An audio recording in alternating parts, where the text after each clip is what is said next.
김상욱 교수님, 심용환 소장님 반갑습니다. 반갑습니다. 네, 안녕하세요. 반갑습니다. 드디어 뵙네요. 두 분 모두 이렇게 뭐 방송도 많이 하시고 바쁘실 것 같은데 요즘 어떻게 지내셨어요? 학과장 되셨다면서요? 와, 그러니까 이게 그 이제 학과장님이세요? 학과장이란 것은 이제 고등학교 때 주번 아시죠? 주번. 오랜만에 듣는 주번이라고 단어다, 보시면 주번. 주번. 그러죠. 소장님은요? 저도 뭐 비슷하게 지내고 있고요. 방송하고 공부하고 책 쓰고 뭐 그런 루틴한 삶을 살고 있는 거죠.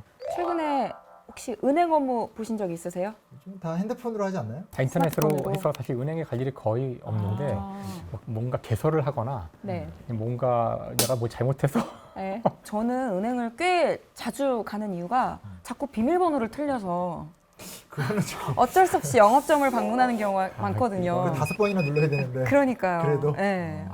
그래도 지금 이렇게 이야기 나눈 것처럼 클릭 한 번으로 모든 업무가 다 해결이 되는 그렇죠. 아주 편리한 시대에 살고 있습니다. 오늘날이 있기까지 은행은 과연 어떤 변화를 거쳐왔을까요? 추억의 자료들 한번 같이 보면서 이야기 나눠볼까요?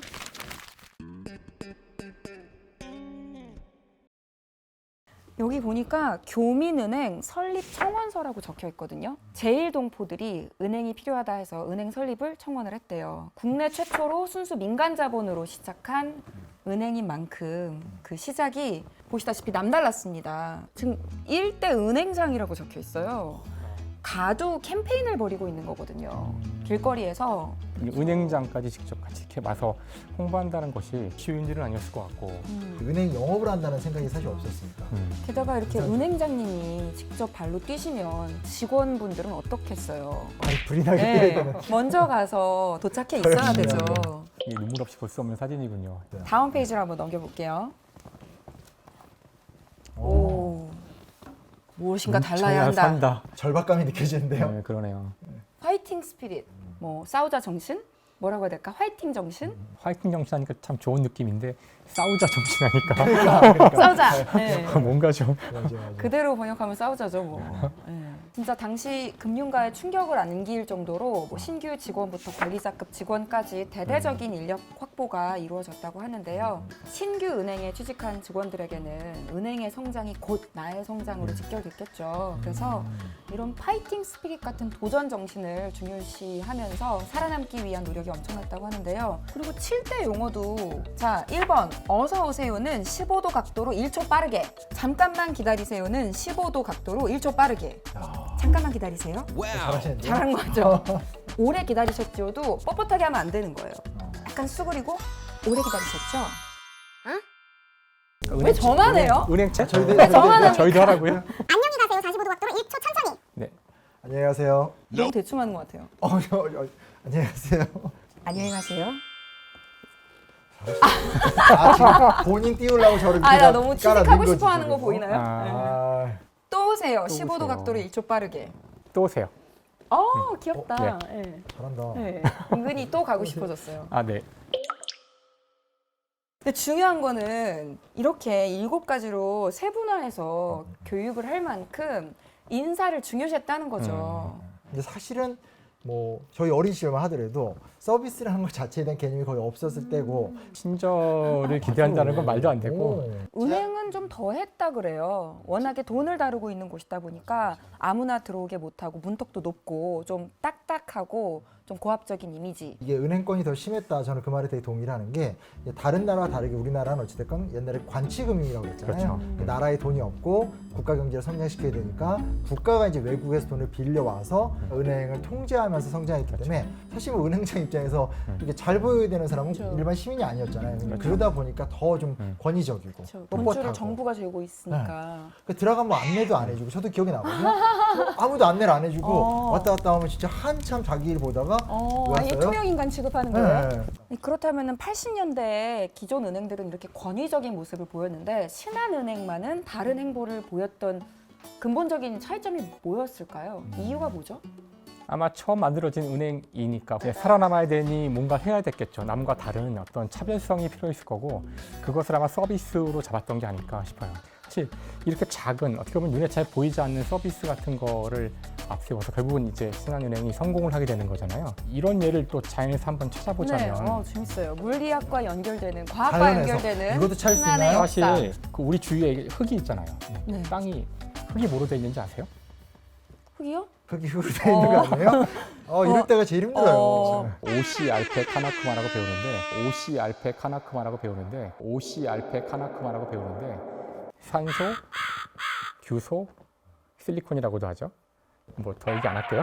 네, 그 정도가 어쨌든 예, 네. 땅에서 흙을 이렇게 푸면 절반은 산소하고 알루미늄이거든요. 여기에 약간의 불순물이 들어갔을 때 큰 변화가 일어나요.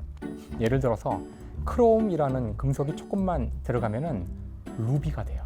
크롬에다가 그다음에 베릴륨이 조금 들어가잖아요. 네. 그러면은 에메랄드가 돼요. 몰랐어요. 점점 좋아지는데요? 몰랐어요. 근데 이 조금이라는 양이 정말 0.2%도 안 되는 양이거든요. 작지만 눈에 잘 보이지 않는 것을 약간 첨가를 해서 이 돌을 보석으로 만들 수 있다는 거죠. 그러니까 사실 신한이 당시로서는 15도 각도의 차이가. 그렇죠. 눈에 보이지 않는 서비스를 첨가해서 보석으로 만든 거죠. 와. 그 나비 효과가 생각나는데 나비 그 효과. 나비의 작은 날갯짓이 지구 반대편에서는 태풍을 일으킬 수도 있다고 하잖아요. 이 신한의 문화라는 고유의 날갯짓이 새로운 트렌드를 만들어내고 또 금융 전반의 새로운 패러다임까지도 만들어내면서 지금까지 고객과 함께 해온 게 아닐까 싶습니다. 자, 이렇게 80년대가 지나가고 90년대로 향해 넘겨보겠습니다. 화려하다. 스크랩북 누가 만드셨는지 너무 잘 만드셨어요. 컬러가 점점 발전하고 녹색 분위기가 당시 은행들이 대부분 대기업 중심으로 금융시장을 장악하고 있는 상황이었는데요. 신한은 한 가지 묘수를 떠올리게 됐습니다. 대기업 중심의 금융이 아닌 개인 중심의 금융을 하자. 그래서 리테일에 집중해보자 선언을 합니다. 타이밍이 또 되게 좋았던 게 91년이면 딱 89년에 베를린 장벽이 무너지거든요. 그러면서 그때 노태우 정권 때 이제 경제 영토 확장이라고 하면서 우리나라가 동유럽에 대거 진출해요. 그래서 우리의 산업 구조가 확 커지거든요. 그러니까 민간 자체가 재산이 많아지던 때거든요. 돈이 모이는 곳이 바뀌었다. 그런 것도 계산했던 것 같아요. 그러면은 고객들에게 가까이 다가가기 위한 전략이 필요했을 텐데 보이시나요? 그게 뭐예요, 저게? 아까부터 궁금했어요. 동전 카트기예요. 동전 카트기? 아, 그러니까 상인들, 시장 상인들이 은행까지 오기에는 장사하시느라 바빠서 직접 힘드니까 현장으로 간 거구나. 네, 동전을 가지고 직접 이 바퀴가 달린 카트기를 끌고 상인들에게 찾아가서 동전을 교환해 준 거죠. 그런데 동전만 바꿔준 게 아니었어요. 고생하시는 상인분들을 위해서 커피도 끓여주고 그리고 야, 역시 카세트 테이프로 음악도 틀어줬대요. 기운 내시라고. 트로트 틀어드리면서 네. 커피 주시고. 그러니까 저게 너무 신기해. 저런 게 있었다는 거예요? 무인 점포? 네, 국내 최초 텔레뱅킹과 무인 점포를 운영했습니다. 뭐야, 인터넷 뱅킹도 국내 최초예요? 최초로. 아마 텔레뱅킹을 했기 때문에 이게 노하우를. 자연스럽게 이렇게 이어졌을 것 같아요. 갑자기 시대가 굉장히 급변하네요. 같은 개념이니까. 그러니까 이렇게 전에 없던 시스템들을 도입하면서 이런 시스템에 대해서 각 지점마다 잘 전달해줄 인력이 필요했겠죠. 그렇죠. 은행이라는 게 지점이 많고 산계 조직이니까 오피니언 리더들을 따로 선별을 했습니다. 어떤 경영 철학이라든가 방향성을 지점마다 잘 전파하고 교육해줄 수 있는 인력인데 영 프론티어는 남행원 중심의 리더 그룹이고요. 겔포스는 소화제가 아니고 여성 리더들로 이루어진 그거 생각하고 네. 있었는데. 스펠링이 다릅니다. 겔포스. 아. GAL. 어떻게 보면 약간 어벤져스 그룹을 만든 거죠.